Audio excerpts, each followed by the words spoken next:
I'm going to move over this way, and you can move yourself over a little bit. Cool. All right. Fantastic. Should I get rid of that window? Yeah. Let's do that. Hello. Oh, come on now. Did that get rid of it? A little bit lower. A little bit lower. Okay. Yes. There? There we go. That's a lot better. And then especially if I scoot in. I can turn this other light on. Yay. So we have a little bit more light. There we go. Oops. I can also, okay. If you're open to it, I think I have another light that I can put on. Okay. Okay. I think I got her. Yes. Yeah. Oh. That's cool. Oh, wow. My vlogging light. Walmart. Oh, wow. Do you mind if I click on? No, I don't mind at all. No, that makes us. Oh, I might have to go get one. Where'd you get that? Nice. $27. Wow, that's pretty cool. Cheap fix, not. Yeah. My hair looks all white. Okay, so hello, everyone. We're a little bit live, and my name is Sarah MacArthur, and I'm the chair of the Democratic Party here in Chavez County. But my goal is, as an individual, a Democrat here in the state of New Mexico, to go ahead and interview all the people that want to be candidates to run the office, the state office positions, chair, vice chair, secretary, and treasurer for the next 2-year cycle. And so that election is, I think, in April. Yes. Okay. So today, our first interview, I'm excited, is Augustine Montoya. And he's here from, tell us about yourself a little bit. So I'm here from Torrance County, New Mexico. Yeah. I was born and raised in Tajique. Mm-hmm. I'm an heir to the land grants in Mercedes in central New Mexico. That includes Tajique, Torreon, Manzano, Chilili, Atrisco, and Tomé. Oh my gosh.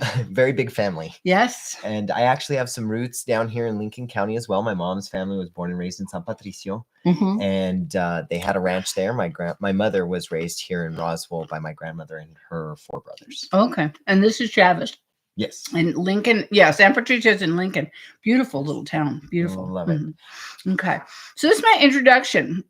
And so I'm going to let him tell you about himself.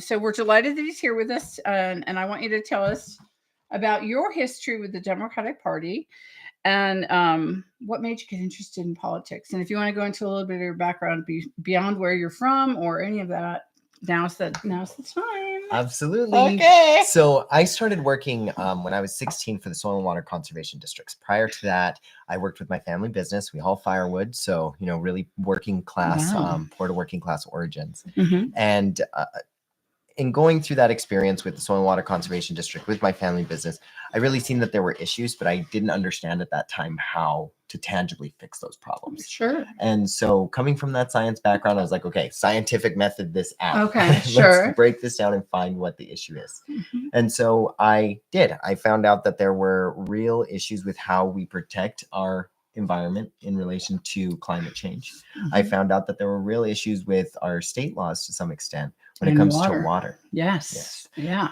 Chapter 72, we talk about misappropriations of water. It's a misdemeanor, mm-hmm. but there's no way for us to look at the data to certifiably prove that because it's not a requirement for us to monitor wells. They have big water problems up in Valencia, I know, where they are like the commissioners are and there's a couple of people that know this way better than I do, but they have allowed this company, this water bottling company, to come in and they, even if they're not actually taking that many gallons, they actually have authorization to take that many gallons. Well, you're going to deplete the supply at some point, so it's kind of crazy stuff. Well, and this was one of the things too that really bonded me to the Democratic Party because mm-hmm. of where we stand with the environment and where we stand on water. We believe water is life. Whereas in contrast, the Republican agenda is use it till we lose it, at least in what I'm getting from it. Right. Okay. And so for me, coming from Torrance County, where it's a little bit different. So you have the Rio Grande basins, you have mm-hmm. the northern, the central, mm-hmm. the central and southern. In Torrance County, we have the Estancia Basin, which is a closed basin, but it's also an artisan basin. So meaning all the aquifers within that basin feed each other. Mm-hmm. And so because of usage in the southern end of that basin, we're seeing the northern end starting to go dry. Especially because of the shape. of the basin. And is that because there's more people down in the southern part of that area, or? It's the type of usage. So 94% of water usage in the Estancia Basin is agricultural usage. Okay. A big one's cattle. The next one's crops, like really water intensive crops, because we grow the Three Sisters, corn, pumpkins, and beans. Okay. And so because of that, a lot of this usage we've seen, at least whenever I was running in 2022, when I was really, really in the community, it was 200 people over a 9-month period that I talked to that just lost their wills. And that was in one section of the county. And so what are they doing for water? Are they hauling water in? Yes. And there have been a couple of different propositions in that area. EMWT, and I'm strongly opposed to EMWT because of some things that they've done, but EMWT has made a proposition to put like a trunk line in, and we're going to try and move water around the county. It's not a real solution, especially whenever the people on that board are appointed by people who have a stake in the game. Right. And so I'm an advocate that, yes, we need a regional water system, but they have to be elected. And people have to have the right to vote for who's dictating our water, which is a very Democratic Party principle. We believe in democracy. We believe in people to do that. Oh gosh, that sounds problematic. Yeah. It's a huge problem. And it's a problem here too. So we have dairies, and we have agriculture and cattle, and then we have oil and gas uses a lot, and they're doing fracking. Maybe not here in this county, but in the southern part, and they use a lot of water. Yeah. Are you guys on the Ogallala? I don't know. I don't know that much about it, so I can't answer. I can't answer that question. So like maybe our viewers can comment. Let us know. Yeah, if they do. Yeah, exactly. So, all right. So that's what's informed your politics and your decision to become involved. So thank you for that. Did you get to go to the Democratic National Convention? I did. I was lucky enough to go. Okay. All right. That was in August. And can you tell us some of the highlights or even the lowlights? Or absolutely. Whatever. I think that there's a combination of both. Yeah. For me, I'm a small town kid. I don't get to travel a lot. So being in Chicago for the first time was one of the biggest highlights. Just getting to see the big city. But in unison with that, going into that space and really seeing how the party facilitates the process of bringing joy, and how it facilitates the process of bringing hope. Okay. And I think the biggest moment for me was listening to Michelle Obama speak, because she talked about tangible, real goals. Do something. Yes. And this is how you tangibly get from point A to point B. And I think that that's something we need to have more of, especially here in the Democratic Party of New Mexico. Right. Like, what is the brass tacks? How do we get there? And so that was a really big highlight for me. The low light was, I think that we missed the mark a little bit. And when you say who is we? The Democrats, the Democratic Party. Of New Mexico, or just the DNC? The DNC. Okay. All right. Got it. With this presidential election, I think a lot of the conversation needs to be about hope rather than joy. And I think that we can bring joy, but we have to give people hope in the Democratic Party. I think there's a lot of people that are not hopeful, or they wouldn't have voted for a convicted felon. Yeah. Exactly. He is really, truly convicted now. Yes. So can you believe it? We're not just talking about it anymore. It's real. Yeah, it's really, really, really happened. Oh my gosh. And I think that's one of the lowlights for me, was that I didn't see that at the time. I seen the joy, and I appreciated the joy, and I was so happy that we had such an energized ticket. And when I could have come home, I could have focused on that hope. I felt like watching it, on TV and watching all those speeches that you were there for in person and stuff. I was pretty hopeful. And I felt like, wow, there's no way she's not going to win. But since then, I've done some reading, I've done some discussion and listening and other things. And it turns out we have a real deficit with our media. And of course, I'm very fearful of what's going to happen now.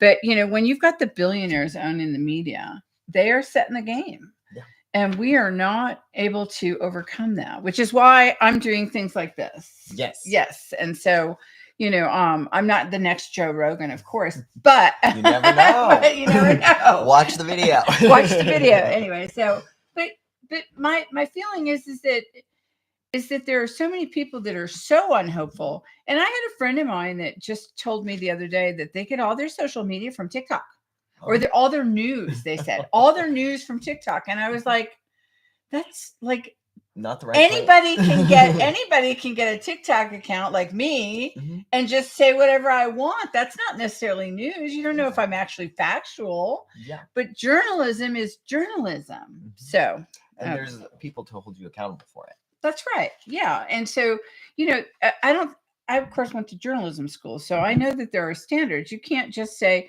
"Oh, well, Augustine told me that, so it's true."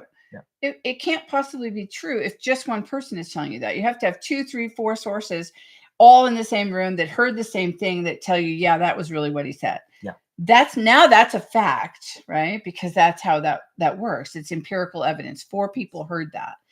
Yes. And so when you're interviewing people, that's the standard that news is supposed to have.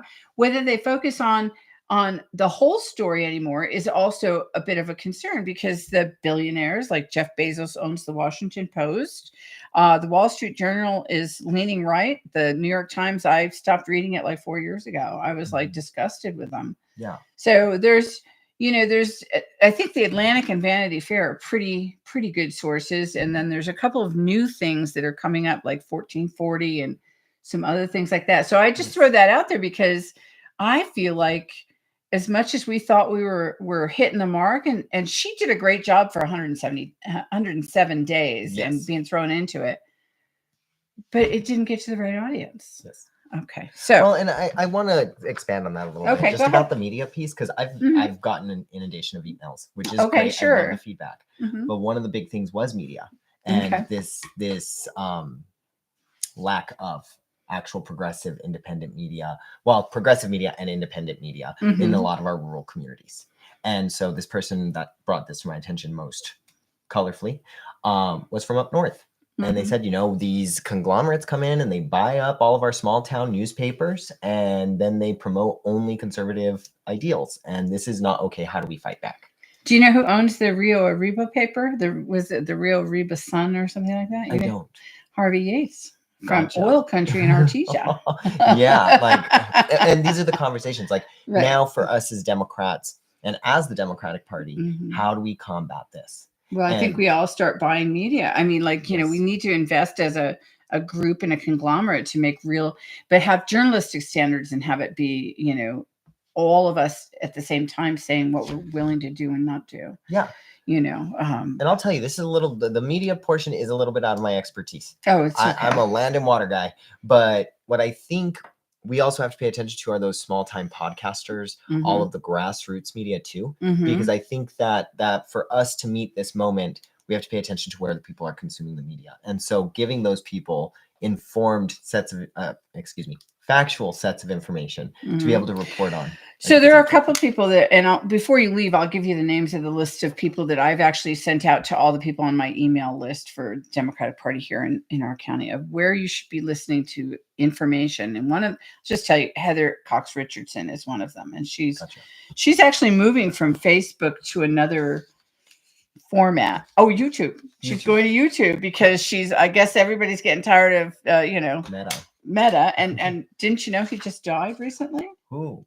No, it's a joke because he took away the controls and stuff. Yes. And so then the headline went out that he died and he was a pedophile and he was all this stuff. And there's no fact checkers anymore to stop that, So it was pretty funny. Standards. Right. Standards. Exactly. Well, that sounds exciting. I'm glad you got to go to the DNC in Chicago because, wow, that's happened in town. Yes. All right. So now I'm going to ask you number 3. You're running for the vice chair of the Democratic Party. And I appreciate you stepping up and declaring and actually doing the paperwork to declare and doing all that stuff. So what's motivating you to take on this role as opposed to any other role, or just, why are you wanting to do that?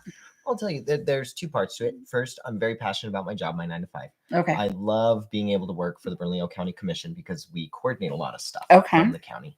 And so that's why I didn't think that I was going to be the most opportune for chair, because it's a lot of work. Sure. But because I do come from that government space and have the ability to sit down and see the systems, patterns, and gaps, I think that it's opportune for me to support the chair in achieving that goal. And also my heritage, my background here in the state of New Mexico. When I say, and me and my family say, the border crossed us, we didn't cross the border, we literally mean it. And so because of that deep connection to the state of New Mexico, I know how to go into our community and authentically speak to people's hearts. So do you mean like that people from Mexico were here before we became the United States. Is that what you mean by the border crossed us? Yes. Okay, I just want to make sure I understood that, because Yes. that's pretty funny. I haven't heard that before. Yeah. So actually, before the Treaty of Guadalupe de Hidalgo went into effect, the border was 3 miles from my house. Really? Yeah. Okay. Well, not from my house. It's 10 miles from my But house. then 3 there's a miles lot of from people in Santa Fe that say, well, we were here way longer than, the country was. Yes. You know. Well, and I want to speak to that too, just to make something very clear. I'm very New Mexican, don't get me wrong, but I will never be as New Mexican as our Native and Indigenous communities. And so I just want to make that very, very clear. That's right. Because I think we fall into this hole as Latinos where we've been conquerors in our history and we've been the conquered in our history. And so we have to acknowledge those pasts. So I just want to make that I clear don't think there's any group of people that can say that they haven't been. Word. Right. So that they've been both of those things. And, I mean, we could go on to a whole nother tangent on that. So let's just move on to the next question. So you're motivated to take on the role. And tell us about the role. Do you know about your role in it, or what a vice chair would do? Unless it's been changed from my time reviewing the rules, I think it's to support the chair. I think it's literally a sentence long. But in being a sentence long, there's also things that aren't said that can be done. Yeah. Have you talked to Manny Crispin, who's now the vice chair right now, and asked him at all what? I haven't.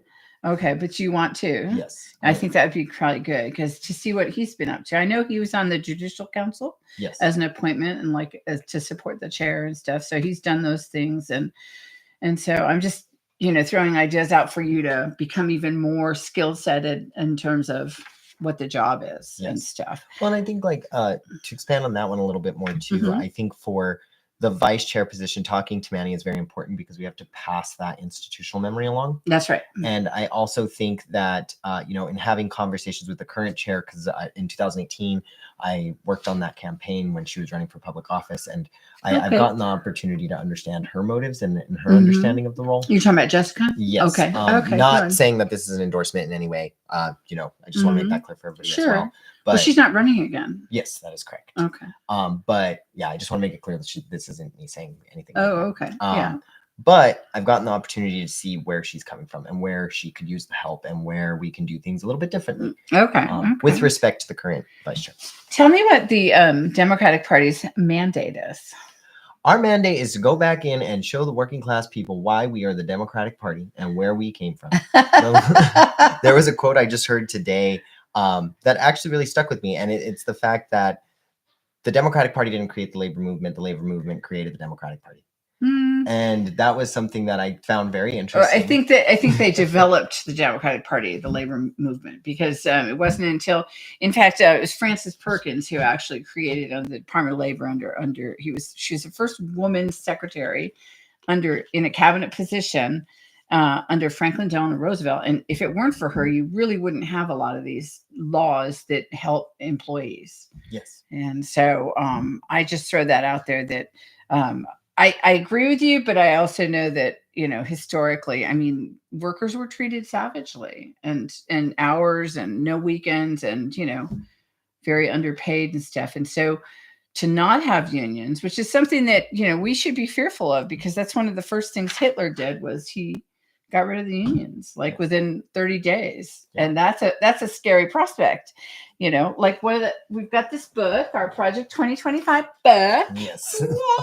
Gosh. And one of the things it talks about is changing the overtime rules. So when we're talking about labor, it says, okay, so we want to talk about instead of having overtime paid over 40 hours or 80 hours, we want to pay it over 160 hours. What that translates to is we're never going to give you overtime because we're just going to give you that last week off. Yeah.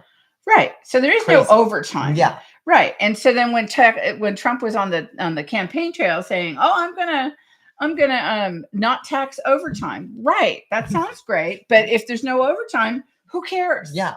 Who cares? And so, and that's I think also to the mandate of the Democratic Party, I think we do have to go into our communities and really make the case for what the platform of the Democratic Party is. I think you're right. I think we have to speak to the breadth of the Democratic Party platform, because there are so many pieces to it, especially here in New Mexico. We have a very dynamic platform that includes a lot of issues that are very near and dear to New Mexicans' hearts.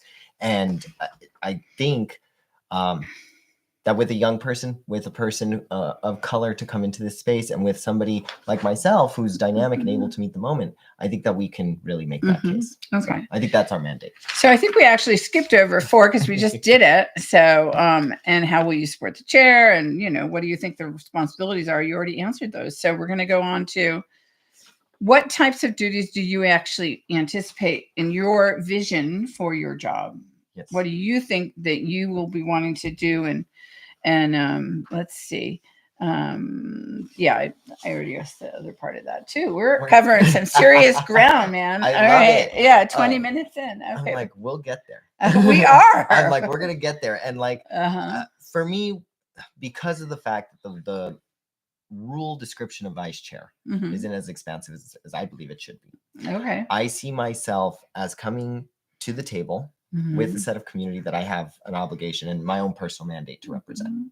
And that's rural New Mexico.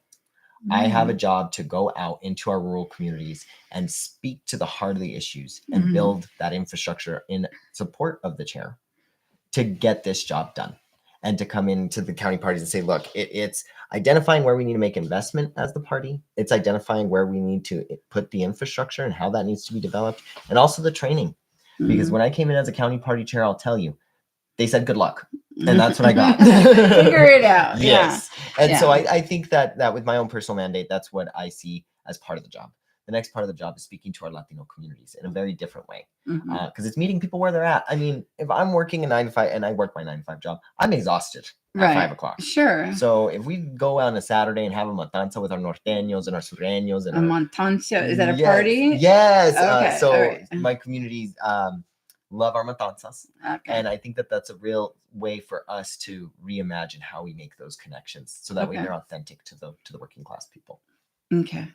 Yeah, I think that would be an admirable thing to do because the rural communities very often get left behind because they know that, well, the rural communities' votes aren't going to, we need what we've got, but we're not going to spend a huge amount of energy trying to get more votes only because we already know we've got enough votes right now in the bigger cities, in Albuquerque, Santa Fe, Las Cruces. And then I think San Miguel throws some good weight and Los Alamos throws some weight and Taos does. And, they have some really good Democratic backgrounds, but, Rio Rancho is getting to be a 50-50 proposition. And so, and they're not really rural, but I mean, they're more like a city now than they were. I mean, I remember when I first moved to New Mexico, there was no such thing as Rio Rancho. It was just a place. Yeah. I was like, what? And now there's houses everywhere. Yeah. Yeah. Well, and I think to that point as well, and I don't mean to belabor the point. No, it's fine. I think reconnecting with our rural communities is our best investment of time and our best investment of money. Okay. Because what I'm seeing right now is if you look at the state geographically, it's very red in the sense of county by county. And that's a problem because once they secure, meaning the Republicans secure rural spaces, there's only one direction to go. Well, you're in a county right now, sitting in a county that is 70%. And now we just had our state representative resign due to some, I'm told, medical reasons. So I hope that he is okay. Yes. And I wouldn't wish him to be ill in any way. But he resigned. And so they're going to they put out a call to have people come in and apply. And it's a single county selection. So that means that the county commissioners get to pick they get to appoint them, and the governor says, yes, thank you very much for telling me who you want. Gotcha.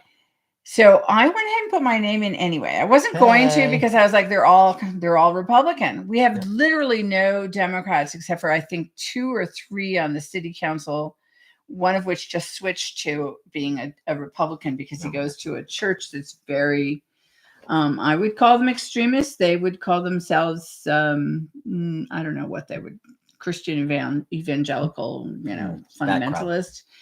And so this person, I asked him to work at our booth last year, not this past year, but the year before. And he said he couldn't do it because I had, statements of support for women and women's rights. And he was like, I can't work in your booth. That's so crazy. And I told him, I said, well, then you should switch your registration. Yeah. And he did. I felt kind of bad about that, but well, whatever. We have principles and we have a platform. Right. And so, the truth is that we definitely, at this juncture, it's a joke that I'm actually going to go down there and talk to them. And I'm going to talk to them about, you are now effectively a one party community, and that is not meeting the needs of everybody in the community. And that makes it problematic. So all these red counties are effectively ignoring the needs of the Democrats that are in there. And people in this county are afraid to say I'm a Democrat. Yeah. They won't even come to my meetings. Yeah.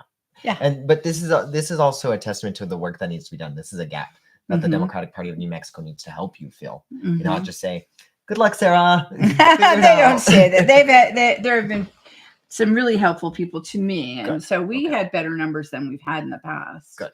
So I was happy about that. We need to also extend that to other rural counties, because I feel that there are others who do feel left out of the conversation. Well, and there are a number of counties right now that don't even have a chair or a vice chair. They don't have an active party at all. Yeah, so we have work to do. Yeah, there's work to be done. Okay. Well, this is just, my questions need to be modified. I was going to say, what do you think DPNM's biggest concern is? For me, I think DPNM's biggest concern right now are the numbers as to what came out of 2024. Because they went lower, or they went to Trump? Because they went lower, because it was lower registration, and we went closer to Trump. I think with Kamala, the results of this, it showed that there were a lot of men of color who walked away from our party. And that's a concern of mine. When you say men of color, do you mean Hispanic men or Black men or both? Or so I can only speak to Latino men. Okay. I'm not Black. I'm not Native and Indigenous, so I can't speak for those communities. But I can speak to Latino men, and I feel that a lot of them bound to the message that Donald Trump was spewing, and so they. I don't even know what message he was spewing, to be honest with you. I mean, I watched his. He had nothing to say that was coherent. He's actually losing his mind. He's got Alzheimer's. Yeah. And early onset Alzheimer's. But, I really think that they are just not willing to elect a woman. I think that's part of it too. And, for Latino men, and I was having this conversation with my husband, for Latino men, it's the machismo aspect of that. And so we have to assess not just what our message is, but how we're also approaching that community. And so I think that that's a concern that DPNM might have. Again, I'm not elected, so I can't speak for DPNM. Right. But I just think that that's a concern. So internally, are you a member of the SCC? Currently, I am. Okay, so then you know that we had lots of emails going back and forth over this one issue that we all recently voted on, and we upheld the Judicial Council's rule. Yes. So I'm just wondering if you feel like maybe those things are important. Yes. And so, I don't know. I won't ask you about that incident, because that is like a horse that's been beat to death. But I will ask you, I wanted to ask you kind of just as a follow-up, have you read our resolution, our Democratic Party's platform and resolution platform thing? It's like 38 pages long. So I've gone through it on the website, and then I have the document at home. I haven't read the paper PDF, but I have read the website. It's too big. Yeah. It's too big. There's no bite-sized piece. And it's not clear, really. And then it doesn't address rural communities. As much as people hate the southeastern part of the state in terms of it being so red and Republican and stuff, the truth is that the more than 70% of the state's budget comes from here. And I'm talking this is money that's being put into all these communities. We don't get as much back as we put in, clearly. I mean, obviously.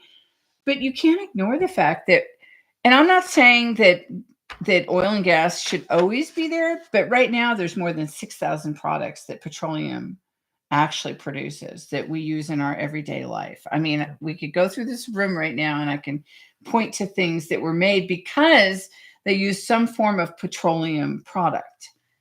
And while I want to go and have renewable energy and have, I just saw a post about putting very succulents on top of flat roofs, and that reduces, all kinds of energy needs and doing things of that nature. Those are great, and we should really make an effort to stop blacktops because they absorb the heat. We don't want that. We want white. Yes. It reflects it, I mean, it's more expensive to put it down, but those are things that make a difference to our planet and our temperature. Yes. Those are things that are important, but at the same time, you still can't not have it because what if there's everything's frozen and there's no wind being generated? Well, Well, at some point you're going to have to turn on the heat, you know? Well, and I for me, I come from a wood hauling family, so we've always burned firewood. Right. But on a separate note, when it comes to oil and gas, I agree with you. I think that we do need to get to a point where we're using renewable energy, and I think that we need to look at scope 1, 2, and 3 pollutants as well. Like the truck that got you the food there is also polluting. So how do we deal with this? And I think for us right now, when we bring up the budgetary argument with oil and gas, it's a real one. We are bound to oil and gas, but we have to get to a point where our economy and our tax base is broad enough and varied enough that we can step away from oil. Because you're not going to get rid of the oil and gas. And currently they are electing a lot of our politicians. Yes, which is very true. Well, and I have this conversation. I had this conversation on the campaign trail back in 2022 about oil and gas and what I see its future in the state of New Mexico looks like.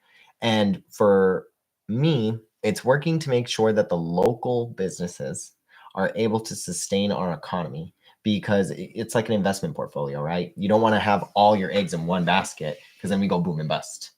And that's what we've experienced in the state of New Mexico. So if we have a varied economy with different tax bases, whether that's a robust Main Street or tourism or well, and some of that robust Main Street comes from tourism. Well, and then I mean, like they have FLETC down in Artesia, which is 6,000 people getting trained to be all types of federal law enforcement officers, not just Border Patrol, but other kinds of officers and stuff.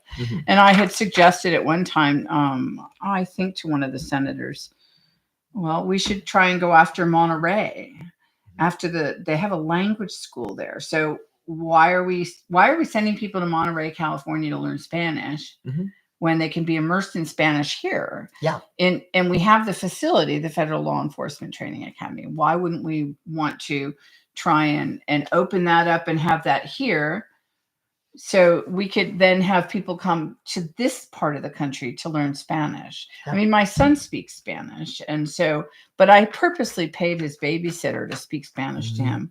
I used to have to call her when he was really little. I mean, like, just walking type thing. Yeah. He would ask me for papas or his Mimi. And I would call her. I'd say, what does he want? I don't know what he wants. What is he communicating to? Yeah, it was funny. And well, so. and I think that like comes back to this point too, like with everything that we do.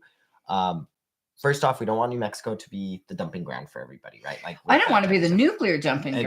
Exactly. And that's concerning. Yes. And they're so close to doing it. Yeah. Well, and I think that's part of it, right? With what we're talking about with a varied investment structure for our economy in the sense of taxes and stuff. But I'm just making sure we can be seen. Yes. Okay. But with that, I also think that we have to be able to invest in the education portion of it while at the same time bringing in the industry. Okay. And so like one of the things that the governor had brought in, at least from what I recall, it was the governor who brought it in, was the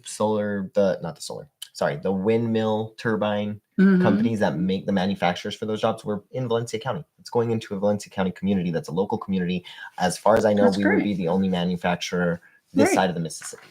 And so like those types of investments that don't make us a dumping ground, but help us advance the renewable energy. Well, we have so much wind. I mean, when you travel from here through Vaughan and up to Encino and all that, the wind turbines are just amazing. And I mean, they produce a lot of power. Yes. Ma'am. So, I mean, Jimmy Carter just died, and I know he's a great guy. But he's the first one that really started talking about climate, and he put solar panels on the White House.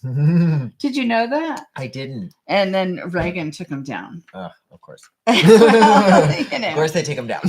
He did, though. I mean, he was so advanced in so many ways. And there are all these people that are always talking about what a terrible man he did and blah, blah, blah, as a president, because he's just a one term and stuff. And yet, there are a lot of the things that we do now are because of what Jimmy Carter did. And he only lost that election because, that the Reagan's people communicated through intermediaries with Iran, I believe it was Iran, to not release those hostages. And so, which is illegal, by the way. It's, traitorous behavior to communicate when you're not a member of the Department of State or you're not a registered as a foreign agent. You're not supposed to communicate even with a third party foreign agency to ask them to go and tell them, don't release them until after the election, which is what they did. Oh and that's why Jimmy Carter lost that election, because they still had hostages in Iran. Oh gosh, crazy.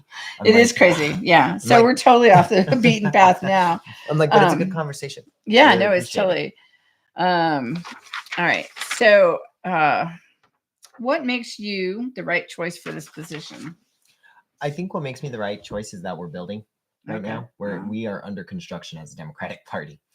And that, you mean that nationally and statewide? Yes, or because I mean, I think that we had a good my personal opinion is that the people that were running the show have been running the show. Yes. And she's as a chair, she's been fundraising, and she's left a very healthy bank balance. Yes. You know. Well, and I guess by under construction, that doesn't mean demolition, right? Okay. So I think we have a really strong core. Okay. I think that the Democratic Party of New Mexico, specific to the structure, has done a very good job building internal policies, making sure that the party can run like a whistle internally. But I think that we do have to, we have the roots of the tree, but we need the trunk and we need the branches. And that's our county parties, caucuses, affiliated organizations, and our partners in this fight. And the reason that I think that I'm the most opportune choice is not to the discredit of anybody. I want to be very clear about that. Good. I ran against a MAGA Republican, and that race did not get ugly because we understood what diplomacy was. And, I'm very thankful for that. Nice. And so it doesn't need to be done here. We're Democrats. We're trying to build a party. We're trying to build a party, and you don't got to be ugly to do that. And so, and I know the people in this race. I appreciate them. I value them. I've known them since I got involved as well. But I think in this moment, under this period of construction and expansion, we have to have somebody who's been in the space to identify the systems, the patterns, and the gaps. Okay. And so with working in Bernalillo County, working for the state legislature, the Soil and Water Conservation Districts, the Torrance County Bureau of Elections, and Rio Grande Casa, I got the opportunity to see how these systems are identified, how these patterns are identified, and how we fill the gaps. And so I think as a candidate, I'm not here to sugarcoat it. I'm here to talk about the brass tacks on what that looks like. And it's building that infrastructure between us and all of our partners that's tangible. Well, and so let me just ask you, what would you do if I told you that the Chaves County Democratic Party has a county chair, a second vice chair that I appointed because the first vice chair has not shown up for over a year and just has abandoned his post. So I had to appoint somebody. She's helpful to some degree and has helped me do some major things, but isn't able, because of her personal life circumstance, to come to any meetings. And then I have a treasurer. I have no secretary. Gotcha. And then I think I've now got a little core group back of about 9 to 12 people, maybe as many as 20, but they all don't come all the time, and they don't all read the social media all the time. I run all of the social media, and I do that. So what do you tell a party like mine in a 70% red county? How am I going to get, they say I'm allowed to have something like, I think it's, is it 56 county central committee members? Oh, gotcha. Wow. Yeah, I mean, just based on the precincts or something, or I might be wrong. It's like 30, even 34 seems undoable, untenable. Yes. So, I mean, I basically had I think 30 people last year, and that was because I spent 4 days calling people to come and vote for that's 2 years ago when we did our elections the last time. Yes. So I had 4 ward chairs. All of them are gone. Oh, wow. They just stopped coming and stopped showing up. And I guess that was a direct relation to, they didn't like me telling them, I expect more of you. You have to do more. Yes. And they got pissed. Gotcha. Yeah. So I think one of the first things for me is that I am not from Chaves County. Right. Let me be very clear with you. Yeah. That's I'm not from here. You are from Torrance County, which is very similar. It's very similar. And so carrying that experience into a conversation with you and your team that you do have to talk about strategic planning. Like what are the goals that you have? First off, what are the goals you have? What are their priorities? What are the deadlines? I would love to see somebody even just run for office. Yes. Yeah. I mean, just to run for office. But I mean, I begged and borrowed. I had a battle plan 3 years ago. I did a battle plan trying to get people to, I wanted people to go to city council meetings and start getting seen and known, and go to the county and come back and tell us what was said and done at these meetings. And someone might go for 1 or 2 meetings and then say, yeah, I don't really feel like going. Yeah, I hear you. So, I mean, like I have battle plans. I have ideas to try and grow the party, but I don't have limitless pocketbooks, although I think I'm probably flusher than a lot of other counties, but just because I beg. I hear you. Well, and first off, thank you for the work you do. Oh, thanks. Yeah. But I think for me, going into the DPNM, first off, it's going to be a lot of fundraising. Like that's going to be one of the big jobs. Got to make sure we maintain the house, keep the lights on, but also invest. Right. And so for you, it's investment in the sense of, yes, financial capital, making sure that your pocketbooks are kept flush, but then also making sure that we're investing human capital. And I don't know if you remember when they did this for Kamla, where they were getting people from New Mexico to go to Arizona. Right. And so looking at where we have these really strong hubs that can afford to share the human capital. Oh. And so working very lockstep with our party to be able to say, okay, Burnco, we have this going on in Chavez County and we need to get this done. They need help getting people. So how do we coordinate people to help Sarah? How do we coordinate people to go out into the community and displacing the hot spots for human capital, right? And evenly placing them throughout the state of New Mexico to help our county parties. I think that's right. And then we would need to pay it back and pay it forward. And pay it back in the sense of data, right? For me as the party, I need to be able to move eyes wide open. And the data is how we do that. We see what the problem is by tracking all that information. And so when I talk about strategic planning, it's having these real conversations about what does this tangibly look like for you and what do you need, instead of me coming and saying, I think you need this. And so that's a really good, those are good answers. I like those. Thank you. We just have 2 questions. We are right on target, man. Yes. We are doing great. I wrote, nationally, what do you see as the biggest obstacle for us maintaining or getting past the America First MAGA agenda? Well, I think that's a very difficult question. There, as you said earlier, there's a lot of smart people. Many ocracies and branches and lots of people that are not helping us. Yeah, well, and there are a lot of smarter people working on this. Let me tell you. On this specific question. Thank goodness AOC is on our side. Yes. And Gabe and Melanie and Melanie's been hot lately. Yeah, and Teresa. She's always working it. Yeah. I'm like, so I come from CD1, so it's a sense of passion. But right, okay. I've knocked doors for Gabe, love Gabe, and I hope he gets elected again. Oh, I know. Do you know my son was his campaign manager? I know. I'm so proud of him. You raised a good one. Yeah, he got an award from the Political Consultants Association, which is a bipartisan group, and they're 5 Republicans get awards and 5 Democrats, and he got one this year for being Gabe's manager. So of course I'm proud of him, but super proud of Gabe too, because I think that's wonderful. So I'm very proud of New Mexico. Let me just say that New Mexico held its own. Yeah. And all these jokes about Canada taking us over, and they've got this red blob, and I keep writing, what about New Mexico? They're going to come down and swoop in on the west and the right and take those over and leave the rest of us. I'm like, Colorado, New Mexico, what about us? We're chilling. Annex us. But your son is amazing. Thank you. You raised a good one. So I think he's a nice kid. So to this point about dealing with this obstacle, I think for us as the Democratic Party, we need to find a way to market ourselves for the breadth of, in the sense of platform, that we bring to the table. Because I think whenever I sat down and read, and I actually had a Republican aunt of mine read the platform. I'm like, there's a lot of material for the Democratic Party, but read it. And she read it, and she came back, she's like, I actually agree. I'm like, yes. I'm like, if you read what we actually so that 38 pages. Yeah. Oh my God. Like after I make you read a book. I mean, it's just so.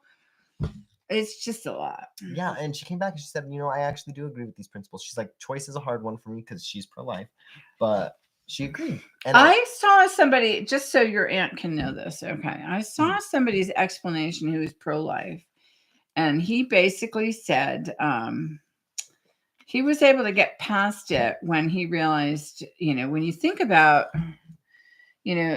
women aren't going and using that as a source of birth control. They're, very often, there's some set of circumstances that they've been able to determine about the child. And if the child is unviable, and that is up to 23 weeks, then, it's not a matter of you're killing something. It's a matter of you are trying to save and preserve the mother's life, which in the Jewish religion, there's no question. You save the mother, period. She's already alive, breathing, and is, here.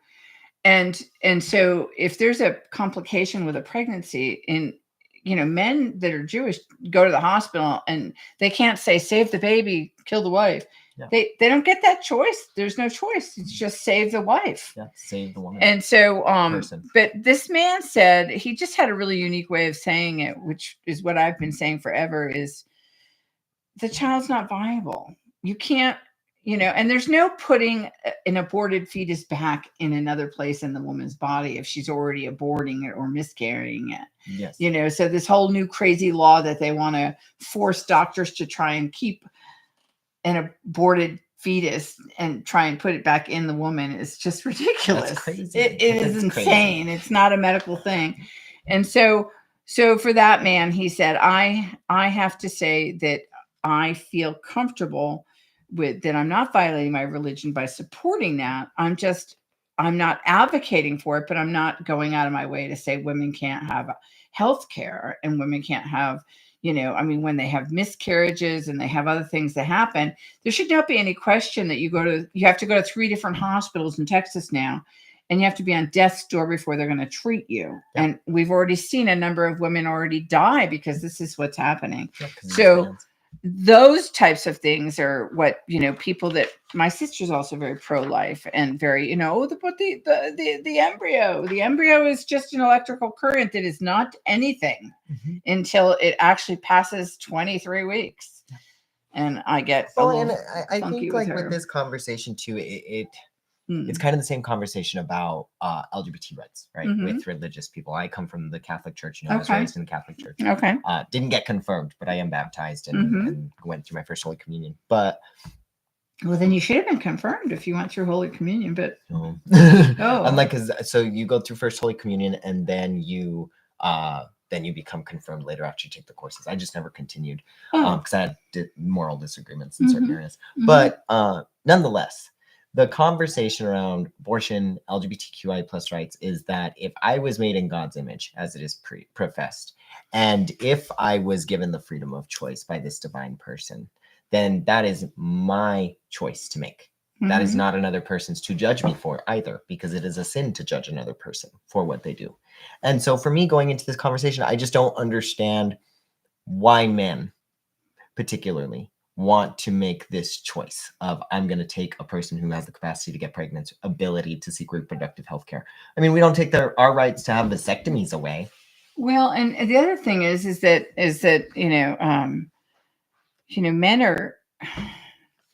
men who are doing that have paid for abortions for their wives, girlfriends, whatever. The people voting on this stuff. Right. The people that are voting to take away women's rights have actually availed themselves to those same things. And so I find it very hypocritical. Also, I want to hark back to Jimmy Carter and tell you that he was very much pro, and he was very religious, and he taught Sunday school, I think, until the week before he was just always teaching Sunday school all of his life.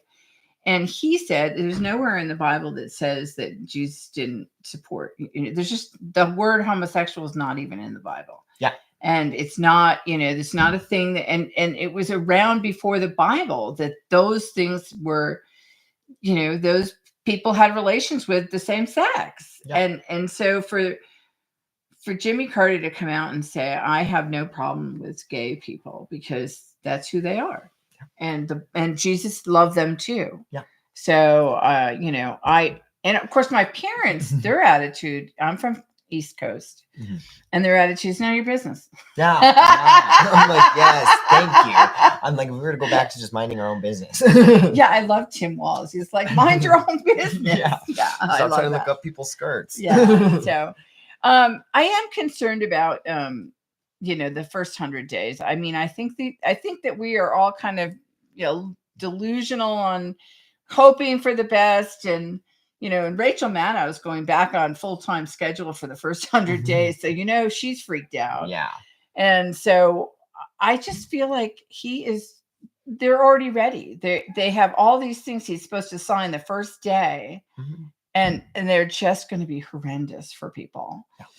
Well, and I think like this is also this adds to this question of how we combat this national mega agenda is the value add that the Democratic Party brings to community in that sense. Like dog is killing me. no. I love him. So Okay. I'm dog person. The dog is barking. I don't know if you can hear him, but the dog is barking to come back in because I threw him outside.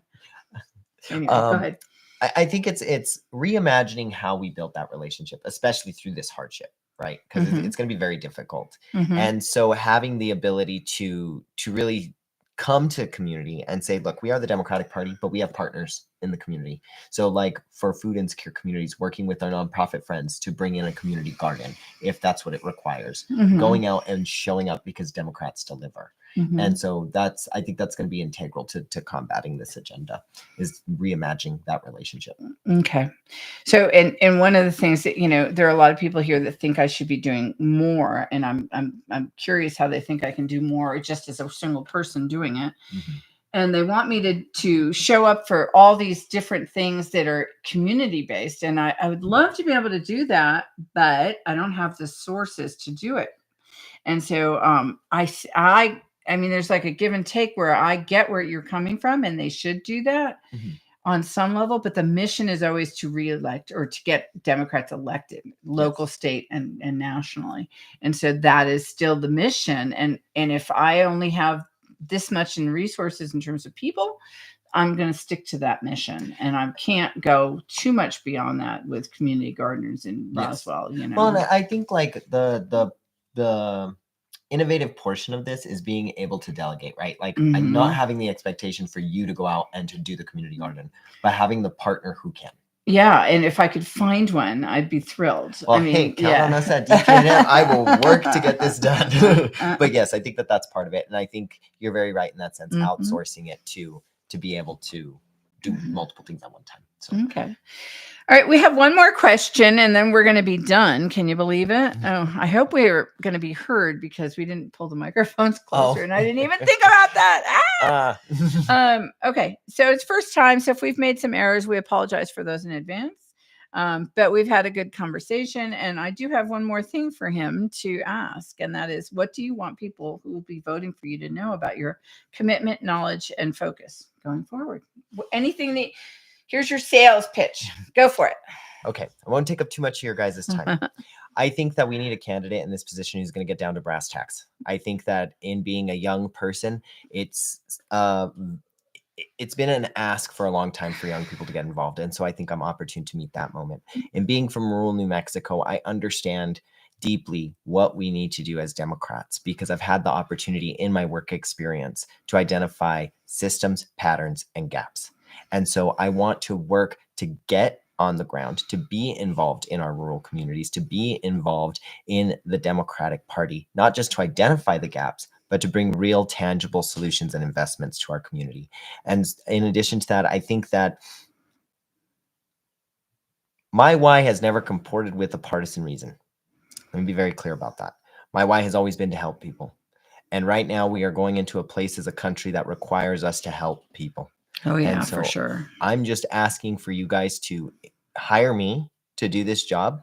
I'm applying for a position. I said this early on. I'm not running against anybody. And I want to make that clear, because if we're going to be leaders, we lead everybody. We lead with everybody. We don't lead ahead of people. And so in running and applying for this position, I'm doing so with the interest of the Democratic Party, and because I think that I am the best person to meet this moment, not in spite of anybody. So I just want to make that clear. Yay. Here, I don't know if it'll do it, but I'm going to do this. Yay. I don't know if it's doing it. I guess we'll listen later and see. I think it's supposed to be hand clapping. Okay. Well, I so appreciate you coming all the way from Rio Doso to come down and do this in person. And we'll have Zoom ones in the future, because it's hard for people to travel sometimes. But yes, I so appreciate you coming. And I loved this. Went just as I was envisioning it. So I'm very thrilled about that. And You're welcome. You're absolutely It's welcome. a beautiful home. So, oh, thanks very much. It's clean for the first time in so many days. So, everybody, thank you. If you've tuned in to get to know Augustine, I'm so thrilled that you're watching, and you'll probably be hearing snippets from here and there. He'll probably make use of all of that, and he's probably technically knowledgeable, whereas I am just going to be able to upload it, and that's about it. Well, I will help you. I'm here to do that work. Oh, okay. All right. Thank you. All right. We're going to sign off. So we're going to end this stream. Thanks very much for stopping in. Bye, everybody. Bye. All right. Your stream must end. You will no longer be live. End. So now